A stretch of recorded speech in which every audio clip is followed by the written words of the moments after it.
বিশেষ সম্পাদক এবং দৈনিক ঘোষণার বিশেষ প্রতিনিধি। আমার সাংবাদিকদের বিষয়ে কিছু লেখা আর কি।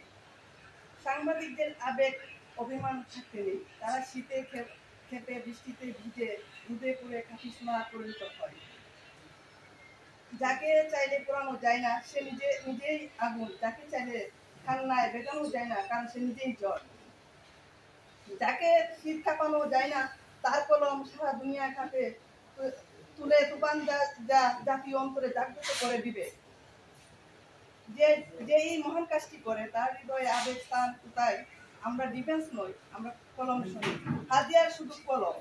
তাই পরিবার ভুলে শুধু হাতে জীবনকে বাজি রেখে যখন আমরা রাজপথে নামি তখন আমাদের হৃদয় হয়ে যায় পাহাড়ের মতো কঠিন। আর কিছু বলবো না। ধন্যবাদ। হাততালি। আরেকবার পরে আমরা গান দাও।